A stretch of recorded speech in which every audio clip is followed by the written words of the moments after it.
all go through disappointments and things that are not fair. And it's easy to hold on to the hurts and think about what they said and relive the offense. We get up in the morning, and it's the first thing that comes to mind. We don't realize how much that's affecting us, souring our attitude, draining our energy, limiting our creativity.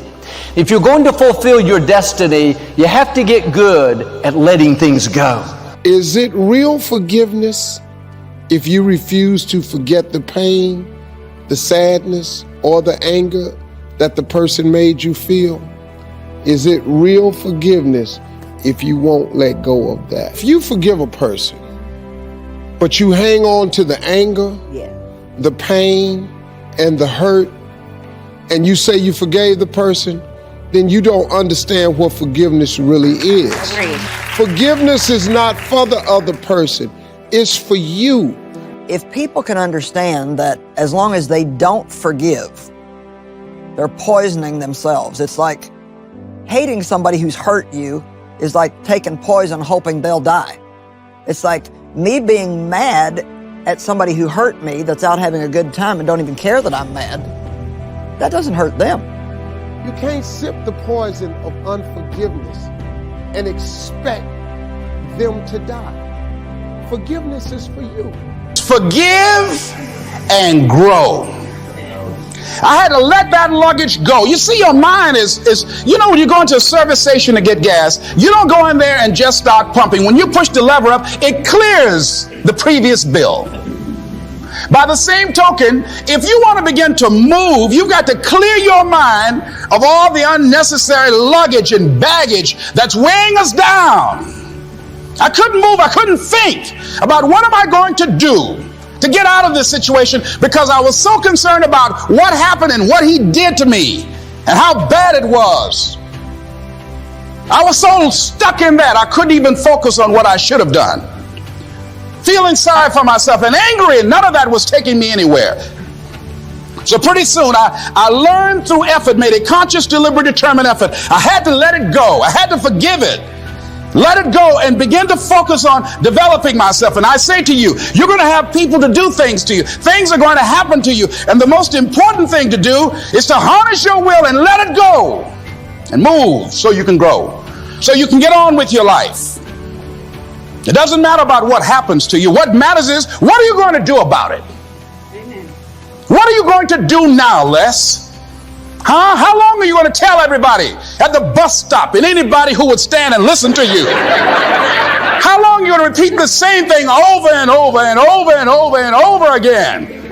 How many times do we have to hear that? Don't go around telling people what your story is. Everybody has a story. 80% don't care and 20% glad it's you. You can't drive your car looking in the rearview mirror. You can't. If you keep looking in the rearview mirror, you're going to keep crashing your car.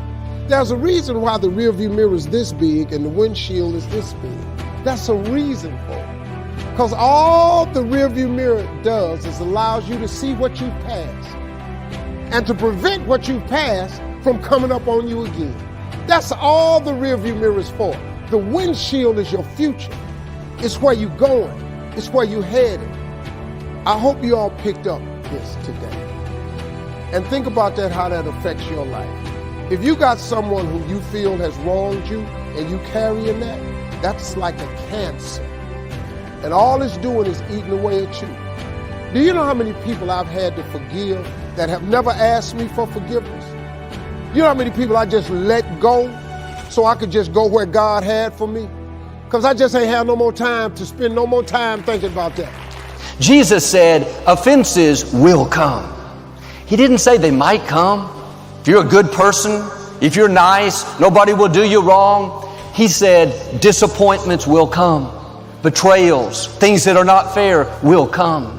How you deal with these offenses, how you handle the hurts will determine whether you move forward and see the new things God has in store, or whether you get stuck, bitter over what didn't work out. I've heard it said, if you don't heal from emotional wounds, you will bleed on people that had nothing to do with it. How many people are living wounded over how they were raised, a friend that walked away, business partner that cheated them? Instead of letting it go, they replay it in their mind, relive all the hurt. They wonder why they don't have good relationships. It's because they haven't healed. They're living out of a wounded place. God brings a new person, somebody great, but they're so insecure. They don't feel valuable, attractive. This new person has to keep them fixed, go overboard to make sure they know how great they are. The problem is that's not sustainable until you get well, until you let go of what didn't work out, not carry the hurt. That wound is going to hinder you wherever you go. If you're still wounded over a position you lost, you'll go to that new company defensive, on edge, not friendly. You're treating them based on what you've been through, but they had nothing to do with it.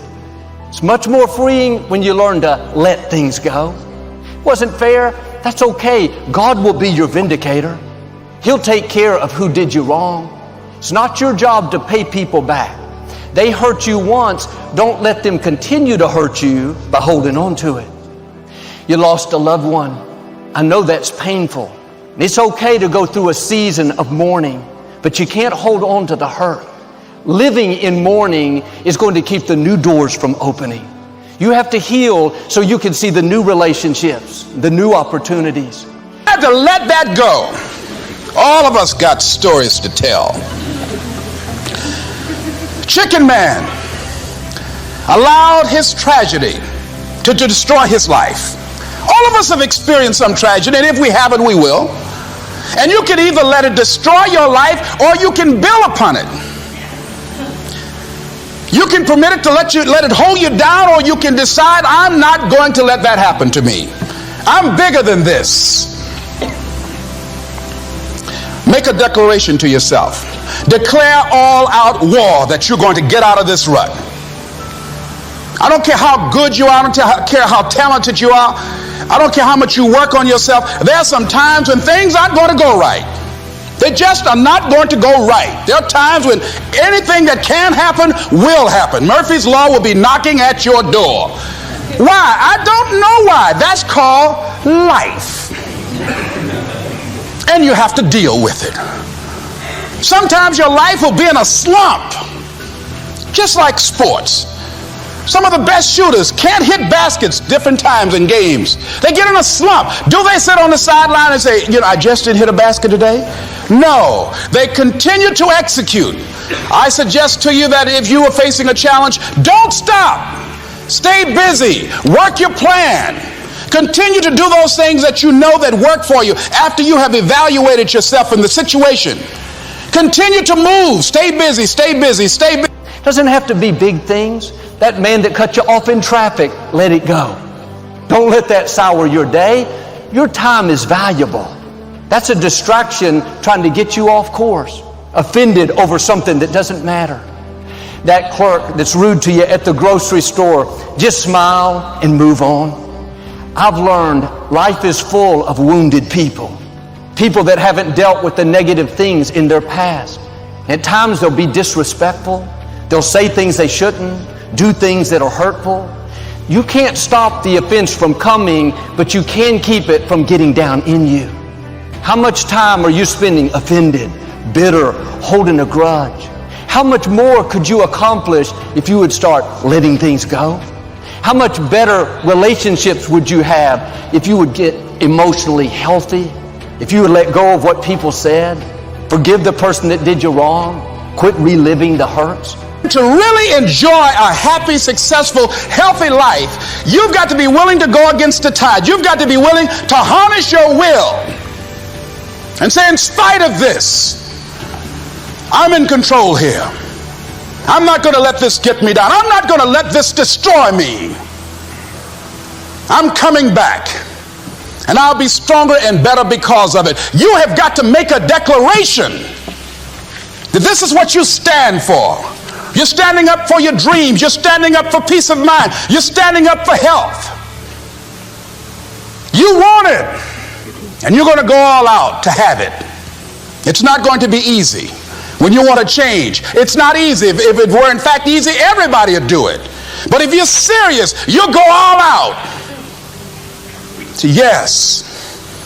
I'm going to turn this situation around. I'm not going to sit back and moan and cry over what happened and what went wrong and who did what. I'm going to do something about this situation.